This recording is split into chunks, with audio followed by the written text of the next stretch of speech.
નમસ્કાર વાલી મિત્રો, કેમ છો? મજામાં? આરટી એડમિશન 2026-27 અંતર્ગત વાલીને વારંવાર પ્રશ્નોની મૂંઝવણ થાય છે કે ફોર્મ ભરતી વખતે કયા ડોક્યુમેન્ટ જોઈશે, એડમિશન પ્રક્રિયા શું છે, સેલ્ફ ડિક્લેરેશન ફોર્મ શું છે, આવકની મર્યાદા શું છે. તો આ બધા જ પ્રશ્નોના નિરાકરણ તમને આજના આ વિડીયોમાં મળવાના છે. તો અમારી સાથે અંત સુધી જોડાયેલા રહેજો. જો હજી પણ તમારે ચેનલને સબસ્ક્રાઇબ કરવાની બાકી હોય તો આજે જ ચેનલને સબસ્ક્રાઇબ કરી દો, બેલ આઇકન પર ક્લિક કરી દો કે જેથી અવનવી અપડેટ્સ તમને જલ્દીથી મળતી રહે. સૌપ્રથમ પ્રશ્ન થાય કે આરટીઈ નું ફોર્મ ભરવું છે તો બાળકની ઉંમર કેટલી હોવી જોઈએ? તો જ્યારે તમે આરટીઈ નું ફોર્મ ભરવા માટે બાળકની ઉંમરની ચકાસણી કરવી હોય તો 1 જૂનના રોજ બાળકના 6 વર્ષ પૂર્ણ થયેલા હોવા જોઈએ. એટલે કે તારીખ 2/6/2019 થી 1/6/2020 સુધીમાં જો બાળકનો જન્મ થયેલો હોય તો એવા સમયે તમે આરટીઈ માં ધોરણ 1 માં બાળકનું ફોર્મ ભરી શકો છો. એટલે ખાસ આ તારીખ ધ્યાનમાં રાખવાની. આ તારીખને અંતર્ગત જ જો બાળક આવતું હોય તો જ તમે ધોરણ 1 માં પ્રવેશ ફોર્મ આરટીઈ અંતર્ગત ભરી શકો છો. બીજો પ્રશ્ન થાય આવકની મર્યાદા શું રહેશે? તો કે ગ્રામ્ય વિસ્તાર હોય કે શહેરી વિસ્તાર હોય, દરેક માટે આવકની મર્યાદા 6 લાખ સુધીની છે. એટલે કે જ્યારે તમે આવકનો દાખલો કઢાવો છો તો આવકનો દાખલો કઢાવો છો તો 6 લાખની મર્યાદામાં, એટલે કે 6 લાખથી ઓછી રકમનો આવકનો દાખલો હોય એ દરેક વાલી મિત્રો છે એ આરટીઈ નું ફોર્મ ભરી શકે છે. હવે આવકનો દાખલો કઈ તારીખ પછીનો હોય તો માન્ય ગણાશે? તો જે વાલી મિત્રોએ આવકનો દાખલો 1 એપ્રિલ 2024 પછી કઢાવેલો હશે, એટલે કે 1/4/2024 પછીનો જો આવકનો દાખલો હોય તો એ માન્ય ગણાશે. આ તારીખ પહેલાનો આવકનો દાખલો હોય તો એ માન્ય ગણાશે નહીં, તો તમારે નવો આવકનો દાખલો કઢાવવો પડશે. બીજો પ્રશ્ન એવો થાય કે જ્યારે આરટીઈ માં એડમિશન મળે તો પ્રાથમિકતા કોને મળે? મતલબ કે પહેલા કોને એડમિશન મળે પછી કોને એડમિશન મળે? તો એમાં પણ અલગ અલગ 14 કેટેગરી આપેલી છે.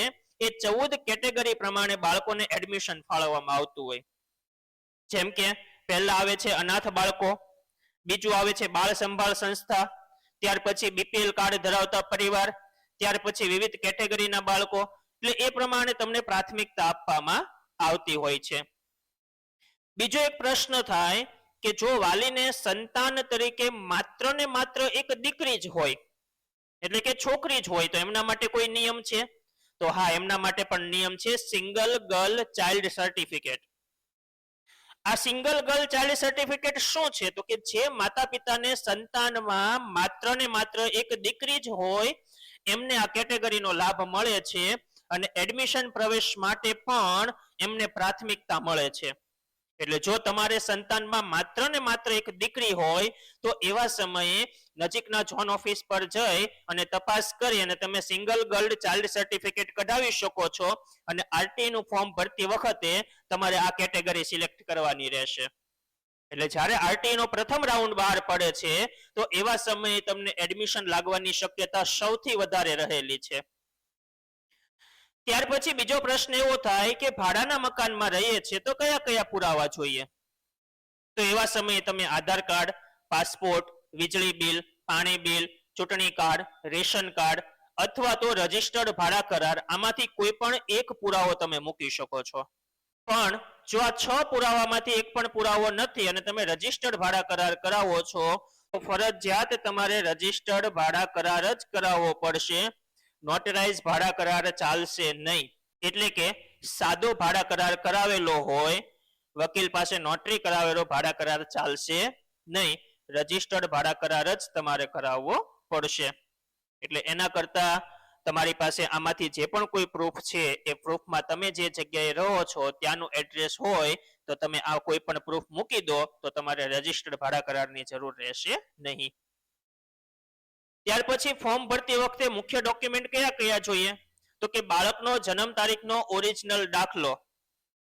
નવા ફોર્મેટ પ્રમાણે હોય તો વધારે સારું. નવું ફોર્મેટ છે પહેલા બાળકનું નામ, પછી પિતાનું નામ અને પછી અટક. ગુજરાતી અને અંગ્રેજી બંને ભાષામાં તમને લખીને આપેલું હશે એ ફોર્મેટનો દાખલો હોય તો વધારે સારું. અને ન હોય તો હજી આપણી પાસે સમય છે તો એ ફોર્મેટનો દાખલો તમારે કઢાવી લેવાનો. પણ બાળકનો જન્મ તારીખનો ઓરિજિનલ દાખલો તમારે મૂકવાનો થશે. રહેઠાણના પુરાવામાં હમણાં આપણે જોયું એમ લાઇટ બિલ છે, આધાર કાર્ડ છે, વેરા બિલ છે, ચૂંટણી કાર્ડ છે, એમાંથી કોઈ પણ પુરાવો તમે રહેઠાણના પુરાવા તરીકે મૂકી શકો. આવકનો દાખલો 1/4/2024 પછીનો હોવો જોઈએ અને 6 લાખની આવકની મર્યાદામાં હોવો જોઈએ. ત્યાર પછી છે જાતિનો દાખલો. જો તમારે એસસી કેટેગરી આવતી હોય, એસટી કેટેગરી આવતી હોય, ઓબીસી કેટેગરી આવતી હોય તો એવા સમયે જાતિનો દાખલો જોશે અને બાળકનો ફોટો છે એ બાળકનો ફોટો જોશે. આ ઉપરાંત વાલીનું પાન કાર્ડ જોશે અને એક સેલ્ફ ડિક્લેરેશન ફોર્મ આવશે. એ સેલ્ફ ડિક્લેરેશન ફોર્મ પણ તમારે ભરવાનું રહેશે. બીજો પ્રશ્ન એવો થાય કે જાતિનો દાખલો અને આવકનો દાખલો કોના નામનો હોવો જોઈએ? તો કે જાતિનો દાખલો અને આવકનો દાખલો છે એ બાળકના પિતાના નામનો હોવો જોઈએ. જો બાળકના પિતા હયાત નથી તો અને તો જ બાળકના માતાના નામનો દાખલો માન્ય ગણાશે, નહીતર તમારે ફરજિયાત બાળકના પિતાના નામનો જ દાખલો તમારે અપલોડ કરવાનો થશે. બીજો પ્રશ્ન એવો થાય કે ફોર્મ ભરતી વખતે કેટલી શાળા પસંદ કરી શકાય? આ પ્રશ્ન વારંવાર વાલીને મૂંઝવતો હોય છે કે 2 સ્કૂલ નાખીએ, 5 સ્કૂલ નાખીએ, 10 સ્કૂલ નાખીએ. પણ તમારું જે એડ્રેસ છે ત્યાંથી 6 કિલોમીટરના એરિયામાં જેટલી પણ કોઈ શાળા છે એ દરેકે દરેક શાળા તમે એન્ટર કરી શકો છો. એટલે કે શાળા એન્ટર કરવાની કોઈ મર્યાદા નથી, અમર્યાદિત શાળા તમે એન્ટર કરી શકો છો. બીજો પ્રશ્ન એવો થાય કે શાળા પસંદ કરતી વખતે અમારે ગુજરાતી માધ્યમ કે અંગ્રેજી માધ્યમની શાળા પસંદ કરવી? તો કે જ્યારે તમે ફોર્મ ભરો છો તો ફોર્મ ભરતી વખતે તમે માધ્યમ પસંદ કરેલું હશે કે બાળકને ગુજરાતી માધ્યમમાં બેસાડવો છે કે અંગ્રેજી માધ્યમમાં બેસાડવો છે. જો ગુજરાતી માધ્યમમાં બેસાડવો છે તો એવા સમયે તમને શાળાની જે યાદી મળે છે એમાંથી માત્ર ને માત્ર ગુજરાતી માધ્યમની જ શાળા પસંદ કરવાની, અને અંગ્રેજી માધ્યમ પસંદ કરો છો તો અંગ્રેજી માધ્યમની જ શાળા પસંદ કરવાની. પણ અંગ્રેજી માધ્યમમાં પણ બે બાબતો ધ્યાનમાં રાખવાની. એક જીએસસીબી બોર્ડ હોય છે અને એક સીબીએસસી બોર્ડ હોય છે. તો તમારે જીએસસીબી બોર્ડમાં એડમિશન લેવડાવવું છે કે સીબીએસસી બોર્ડમાં એડમિશન લેવડાવવું છે, એના આધારે તમારે શાળાની પસંદગી અને માધ્યમની પસંદગી કરવાની રહેશે. બીજો પ્રશ્ન ખાસ કે ફોર્મ ભરાઈ ગયું આખું પણ ધ્યાન ન રહ્યું અને ભૂલ થઈ ગઈ છે અને ફોર્મ સબમિટ થઈ ગયું છે તો શું કરવું?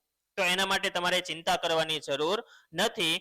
તમે નવું ફોર્મ ભરી શકો છો અને જૂનું જે ફોર્મ છે તમે રદ પણ કરાવી શકો છો. તો પ્રશ્ન એવો થાય કે જૂનું ફોર્મ રદ કેવી રીતે કરી શકાય? તો એના માટે તમે જ્યારે ફોર્મ ભરેલું હશે ત્યારે તમારા મોબાઈલ નંબર ઉપર એપ્લિકેશન નંબર આવેલો હશે. આ એપ્લિકેશન નંબર અને જન્મ તારીખ નાખશો એટલે તમે કેન્સલ એપ્લિકેશન ઉપર ક્લિક કરી અને અગાઉ જે જૂનું ફોર્મ તમે ભરેલું છે ભૂલવાળું, એ ભૂલવાળું ફોર્મ તમે રદ કરાવી શકો છો. ત્યાર પછી ઘણા વાલીઓના પ્રશ્ન હોય કે એડમિશન કેવી રીતે મળે? એટલે ઘણા વાલીઓ એવું સમજતા હોય છે કે આરટી ના ફોર્મ ભરવાના ચાલુ થયા તો પહેલા કે બીજા દિવસે આપણે ફોર્મ ભરી દઈએ તો ઝડપથી આપણો વારો આવી જશે. પણ એવું હોતું નથી. આરટી ના ફોર્મ ભરવા માટેની જે સમય મર્યાદા આપેલી છે એ સમય મર્યાદામાં કોઈ પણ સમયે તમે ફોર્મ ભરી શકો છો. પણ એવું નથી કે વહેલા ફોર્મ ભરો તો વહેલા એડમિશન લાગે, મોડું ફોર્મ ભરો તો મોડું એડમિશન લાગે. તમે જે એડમિશન ફોર્મ ભરેલું છે એ એડમિશન ફોર્મને કોમ્પ્યુટરાઇઝ્ડ ડ્રો કરવામાં આવે છે અને કોમ્પ્યુટરાઇઝ્ડ ડ્રો કરી અને જે પણ કોઈ કેટેગરી છે એ કેટેગરીને અગ્રતા ક્રમ મુજબ સેટ કરવામાં આવે છે અને એના આધારે તમને એડમિશન ફાળવવામાં આવે છે. એટલે એવું વિચારવાની જરૂર નથી કે પહેલા હું ફોર્મ ભરી દઉં તો મને પહેલા એડમિશન લાગી જશે. કોમ્પ્યુટરાઇઝ્ડ ડ્રો પદ્ધતિથી જ તમને એડમિશન આપવામાં આવે છે, એટલે એવું વિચારવાની જરૂર નથી. બીજું, તમને એડમિશન લાગી જાય તો ખબર કેવી રીતે પડે? તો એવા સમયે તમે ફોર્મ ભરતી વખતે તમે જે રજિસ્ટર્ડ મોબાઈલ નંબર આપેલો હશે એ રજિસ્ટર્ડ મોબાઈલ નંબર ઉપર તમને એસએમએસ થી જાણ કરવામાં આવશે. કદાચ કોઈ કારણોસર તમને એસએમએસ નથી મળતો તો એવા સમયે તમે આરટી ની વેબસાઇટ ઉપર જઈને પણ માહિતી મેળવી શકો છો કે તમને પ્રથમ રાઉન્ડમાં એડમિશન લાગેલું છે કે નથી લાગેલું.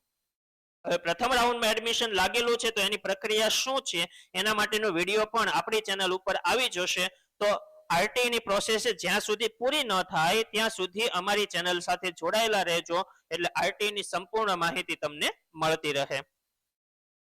એડમિશન મળ્યા પછી કદાચ શાળા ના પાડે પ્રવેશ આપવાની તો એવા સમયે તમે જિલ્લા શિક્ષણ અધિકારીનો સંપર્ક કરી શકો છો અને તમને જે એડમિટ કાર્ડ ફાળવવામાં આવેલું છે એ એડમિટ કાર્ડ તમે બતાવી અને કહી શકો કે જે તે શાળામાં પ્રવેશ લાગ્યો છે પણ શાળા પ્રવેશ આપવાની ના પાડે છે.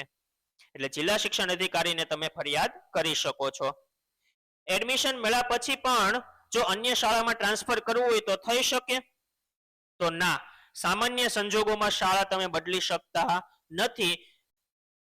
બીજો પ્રશ્ન એવો થાય કે શું આરટીમાં પ્રવેશ મળે પછી વાલીએ કોઈ ફી ભરવાની હોય? તો કે ના, ધોરણ 1 થી 8 સુધીનું શિક્ષણ સંપૂર્ણ મફત છે, એટલે તમારે કોઈ પણ પ્રકારની ફીસ એમાં ભરવાની થતી નથી. તો પ્રશ્ન એવો થાય કે પુસ્તકો અને યુનિફોર્મ માટે? તો પુસ્તકો અને યુનિફોર્મ માટે પણ સરકાર તમારા બેંક ખાતાની અંદર ડાયરેક્ટ 3000 રૂપિયા દર વર્ષે જમા કરે છે. આજે 3000 રૂપિયા તમને આપે છે, 3000 રૂપિયા તમને પુસ્તક, યુનિફોર્મ જે વધારાનો ખર્ચ થાય છે એના માટે તમને આ પૈસા આપે છે અને સીધા તમારા બેંક ખાતામાં જમા થાય છે. હવે આ કયા બેંક ખાતામાં જમા થશે? તો કે આરટી નું ફોર્મ ભરતી વખતે તમે જે બેંક એકાઉન્ટ નાખેલું હશે એ જ બેંક એકાઉન્ટની અંદર તમને આ 3000 રૂપિયા દર વર્ષે મળતા હોય છે. એટલે બેંક એકાઉન્ટ પણ એવું જ માન્ય રાખવું કે જે 8 વર્ષ સુધી, એટલે કે ધોરણ 8 બાળકનું પૂરું થાય ત્યાં સુધી કન્ટિન્યુ ચાલુ રહેવાનું હોય એવું બેંક એકાઉન્ટ આપવું, એટલે દર વર્ષે તમારા ખાતામાં 3000 રૂપિયા છે આરટી ના જમા થતા જાય. બીજો પ્રશ્ન એવો થાય કે એપ્લિકેશન નંબર ખોવાઈ જાય તો શું કરવું? તો વેબસાઇટ ઉપર તમે પ્રિન્ટ એપ્લિકેશનમાં જઈ અને વિગતો નાખી અને ફરીથી મેળવી શકો છો. ત્યાં નીચે તમને ઓપ્શન આપેલો હશે કે ફાઇન્ડ એપ્લિકેશન નંબર. તો એવા સમયે તમે બાળકનું જન્મ તારીખ, બાળકનું નામ એન્ટર કરી અને તમે એપ્લિકેશન નંબર શોધી શકો છો. બીજો પ્રશ્ન, જો ફોર્મ રિજેક્ટ થાય તો શું કરવું? જ્યારે પ્રથમ રાઉન્ડ બહાર પાડવાનો હોય એ પહેલા ફોર્મની ચકાસણી કરવામાં આવે. ફોર્મ રિજેક્ટ થાય તો ચિંતા કરવાની જરૂર નથી. રિજેક્ટ થવાનું જે કારણ છે, કારણ તમારે ચકાસવાનું કે ફોર્મ શા કારણે રિજેક્ટ થયું છે, અને જે કારણ રિજેક્ટ થયું છે એ કારણ માટેનું જે પણ કોઈ માન્ય ડોક્યુમેન્ટ હોય એ માન્ય ડોક્યુમેન્ટ ફરીથી તમારે અપલોડ કરવાનું છે અને અપલોડ કરી અને ફોર્મ રિજેક્ટ થયેલું છે અને ફરીથી તમે સબમિટ કરાવી શકો છો. હવે ફોર્મ રિજેક્ટ થયેલું છે કે અપ્રુવલ થયેલું છે કેવી રીતે ખબર પડે? તો એના માટેનો વિડીયો પણ આપણી YouTube ચેનલ ઉપર આવી જશે, એટલે અંત સુધી અમારી સાથે જોડાયેલા રહેજો કે જેથી કરીને આરટી ની સંપૂર્ણ માહિતી આપને મળતી રહે. આ બધા જ પ્રશ્નોના જવાબ તમને મળી ગયા હશે, છતાં પણ તમને બીજા કોઈ પ્રશ્ન હોય તો નીચે તમે કમેન્ટ બોક્સમાં પૂછી શકો છો, અથવા તો નીચે WhatsApp હેલ્પલાઇન નંબર આપેલો છે તમને, એ WhatsApp હેલ્પલાઇન નંબર ઉપર પણ તમે તમારા પ્રશ્નો પૂછી શકો છો. યોગ્ય સમયે તમને જરૂરથી એનો જવાબ મળશે. આ ઉપરાંત આરટી ની અન્ય કોઈ પણ તમારે માહિતી મેળવવી છે તો અમારી ચેનલ સાથે જોડાયેલા રહેજો. અને જો આ વિડીયો તમને યોગ્ય લાગેલો હોય, માહિતી સારી લાગેલી હોય તો વિડીયોને લાઈક કરજો, તમારા મિત્રોને શેર કરજો, ચેનલને સબસ્ક્રાઇબ કરજો અને બેલ આઇકન પર ક્લિક કરજો કે જેથી આવી અવનવી અપડેટ તમને જલ્દીથી મળી રહે. અંત સુધી અમારી સાથે જોડાયેલા રહ્યા એ બદલ આપનો ખૂબ ખૂબ આભાર.